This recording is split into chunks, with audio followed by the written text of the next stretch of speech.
Հայ առաքելական եկեղեցու դեմ Փաշինյանի կռիվը հասել է մինչև հայոց բանակ։ Արդեն լուրեր են շրջանառվում այն մասին, որ Փաշինյանը զինվորական հրամանատարներին հրամայել է խրամատներում զինվորների կողմից կառուցված փոքրիկ աղոթատեղ մատուռները քանդել ու իր հակաեկեղեցականությունը մեկնաբանում է այսպես. իբր զինվորական կանոնագրքերում մատուռների մասին կետ չկա եւ դրանց գոյությունը հակասում է կանոնակարգին։ Տասնամյակներ շարունակ խրամատում թշնամուն դեմ դիմաց կանգնած հայ զինվորը պայքարել է նաեւ իր հավատքի համար։ Թշնամու դեմ կանգնած հայ զինվորին նաև իր հավատն է ուժ ոգի տվել, զորացրել հանուն հայրենիքի պայքարում։ Հայ զինվորը միշտ, հատկապես այսօր, երբ չեն կահավորում խրամատները, թշնամու կրակին պատասխանելու իրավունքից զրկված է, ի դեպ վարչապետ Նիկոլ Փաշինյանի հրահանգով։ Հույսը շատ հաճախ դնում է Աստծո վրա ու ապավինում իր հավատքին։ Հիմա որոշել են նրան զրկել առ Աստված հավատից ու հույսից։ Ու սա միայն հայ առաքելական Սուրբ եկեղեցու կամ ամենայն հայոց կաթողիկոսի դեմ պայքար չէ, որ տանում է Նիկոլն ու իր խմբակը։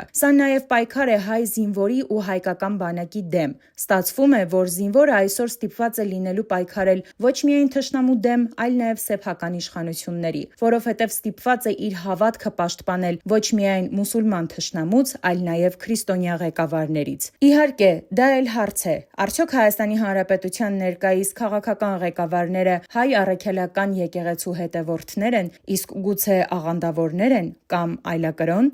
Ամենամեծ ողբերգությունն այն է, որ առ այսօր հայ ժողովուրդը չգիտի, թե ովքեր են իր կառավարիչները։ Մի պահ պատկերացրեք. 18-ից 19 տարեկան տղաներ սարերում, մի քանի կիլոմետր հեռու ընտանիքից, ընկերներից, ամեն օր կրակոցներ, լարվածություն, ցուրտ, մահվան սպառնալիք եւ որոշում են խրամատի մի անկյունում աղոթատեղի կառուցել, հաղորդակցվել Աստծո հետ, բայց անունով քրիստոնյա, իսկ էությամբ ազգադավ Հայաստանի իշխանությունը որոշել է, որ այդ փոքրիկ սրբատեղիները խանգարում են։ Դուք կհարցնեք, թե դրանք ինչպես կարող են խանգարել Փաշինյանին։ Մենք էլ կպատասխանենք, որ սա եւս մեկ քայլ է թշնամուն հաճոյանալու համար։ Այո, զինվորը սահմանին պայքարում է իր հողի ու հավատքի համար, ազգային ինքնության ու պետականության պահպանման համար։ Պետությունն էլ Նիկոլ Փաշինյանի գլխավորությամբ թիկունքն ամուր պահելու փոխարեն հասել է զինվորի ձեռքով կառուցած աղոթատեղիները քանդելուն։ Այս քայլով հայ զինվորին ուզում են հասկացնել, որ իր կրոնն ու հավատքն այսօրվա իշխանության տեսլականին չի համապատասխանում,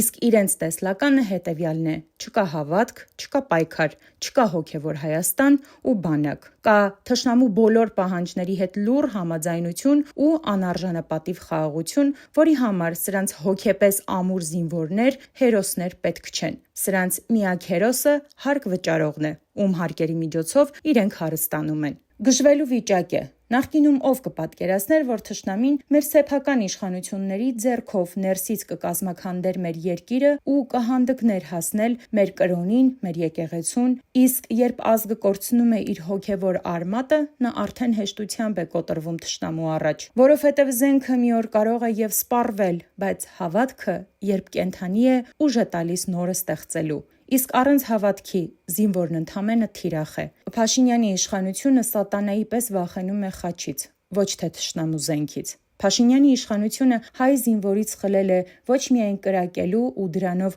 գոնե պաշտպանվելու իր իրավունքը, այլև խլում է աղոթելու հնարավորությունը։ Սա նշանակում է, որ մեր երկիրը կանգնած է անդունդի եզրին, պետականություն ենք կորցնում։ Իսկ մենք, որպես ժողովուրդ, ազգ, էլի շարունակում ենք լռել։ Հիշեք, հենց լռության պատճառով են լինում ամենամեծ ավերածությունները։